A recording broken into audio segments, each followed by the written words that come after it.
អាដាមហ៊ូតហាអញ្ជើញលើកទឹកចិត្តសហគ្រិនខ្មែរក្នុងថ្ងៃទី2នៃពិព័រណ៍អាហារខ្មែរត្រូវតែខ្លាំងធ្វើឲ្យពិធីកាន់តែអ៊ូអរជំរុញអាជីវកម្មលើកស្ទួយផលិតផលខ្មែរនិងរួមចំណែកជួយគ្រួសារជនភៀសសិក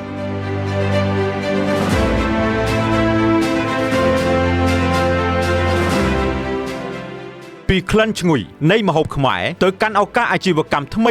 ថ្ងៃទី2នៃព្រឹត្តិការណ៍អាហារខ្មែរត្រូវតែខ្លាំងនៅមជ្ឈមណ្ឌលសន្និបាតនិងពិព័រណ៍កោះពេជ្របានបន្តទាក់ទាញការចាប់អារម្មណ៍យ៉ាងខ្លាំងពីសាធារណជននិងថ្នាក់ដឹកនាំជាតិជាពិសេសវត្តមានដ៏ដងឧត្តមរបស់អាដាមហ៊ូតហារដ្ឋមន្ត្រីក្រសួងទេសចរអញ្ជើញទស្សនាពិព័រណ៍និងលើកទឹកចិត្តសហគ្រិនខ្មែរដោយផ្ទាល់ព្រឹត្តិការណ៍នេះមិនត្រឹមតែជាវេទិកាបង្ហាញរសជាតិម្ហូបខ្មែរប៉ុណ្ណោះទេប៉ុន្តែថែមទាំងជាវេទិកាភ្ជាប់បណ្ដាញអាជីវកម្មលើកម្ពុជាផលិតផលក្នុងស្រុកនិងប្រមូលមូលនិធិជួយគ្រួសារជនភៀសសិកដែលបង្ហាញពីស្មារតីរួបរวมនិងកម្លាំងសេដ្ឋកិច្ចរបស់ជាតិផងដែរនៅថ្ងៃសៅរ៍ទី18ខែកក្កដាឆ្នាំ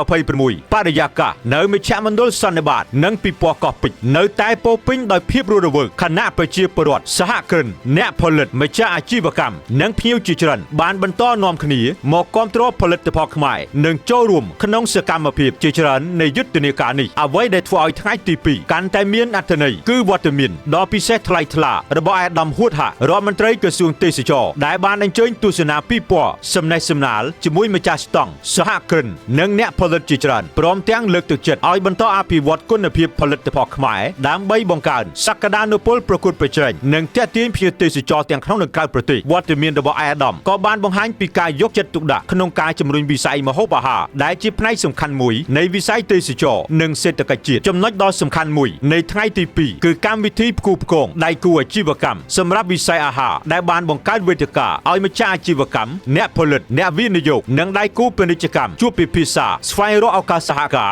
និងពង្រីកទីផ្សារសម្រាប់ផលិតផលអាហារខ្មែរកម្មវិធីនេះត្រូវបានចាត់ទុកថាជាជំហានដ៏សំខាន់មួយក្នុងការជួយសហគ្រិនខ្មែរបង្កើតបណ្ដាញអាជីវកម្មថ្មីពង្រឹងខ្សែច្រវាក់ផ្គត់ផ្គង់និងបើកឱកាសឲ្យផលិតផលក្នុងស្រុកឈានទៅកាន់ទីផ្សារកាន់តែទូលំទូលាយទាំងក្នុងនិងក្រៅប្រទេសក្រៅពីការជំរុញផ្នែកអាជីវកម្មព្រឹត្តិការណ៍ថ្ងៃទី2នេះក៏មានកម្មវិធីប្រមូលមូលនិធិជួយគ្រួសារជនភៀសសិកដោយមានការសម្ដែងចម្រៀងយោធានិងការរំលឹកពីវីរភាពរបស់កងទ័ពជួរមុខដែលបានបង្ហាញពីស្មារតីរួបរวมការដឹងគុណនិងការចូលរួមរបស់សង្គមក្នុងការជួយដល់គ្រួសារដែលកំពុងជួបការលំបាកនៅពេលរសៀលអ្នកចូលរួមបានរីករាយជាមួយការប្រកួតធ្វើម្ហូបដោយមានការចូលរួមពីសិល្បករនិង KOL ចំនួន8គូព្រមទាំងការប្រកួតរវាងចុងភៅទូទៅចំនួន8គូដែលបានបង្ហាញពីភាពច្នៃប្រឌិតបច្ចេកទេសនិងសមត្ថភាពក្នុងការបង្កើតម្ហូបខ្មែរឲ្យកាន់តែទាក់ទាញនិងសមស្របនឹងទីផ្សារសម័យថ្មីការប្រកួតនេះមិនត្រឹមតែផ្ដល់ភាពសប្បាយរីករាយប៉ុណ្ណោះទេប៉ុន្តែថែមទាំងបង្ហាញថាម្ហូបខ្មែរមានអត្តសញ្ញាណច្បាស់លាស់សម្បូរបែបនិងមានសក្តានុពលក្លាយជាផលិតផល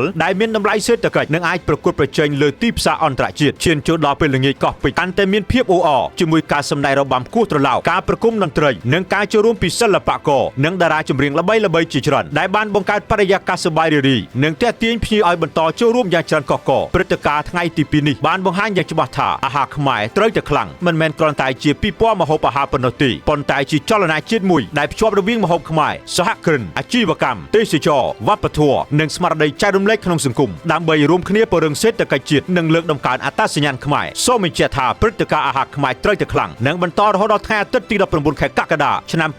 2026ដែលជាថ្ងៃបង្ហើយដែលរំពឹងទាក់ទាញអ្នកចូលរួមប្រមាណ 30,000 នាក់និងបន្តជំរុញឲ្យផលិតផលខ្មែរនិងម្ហូបខ្មែរកាន់តែមានភាពរឹងមាំនៅលើទីផ្សារក្នុងស្រុកនិងអន្តរជាតិព្រមទាំងបន្តបង្កើតឱកាសថ្មីៗសម្រាប់សហគ្រិននិងអ្នកផលិតខ្មែរផងដែរខ្ញុំតារាពី RTNews TV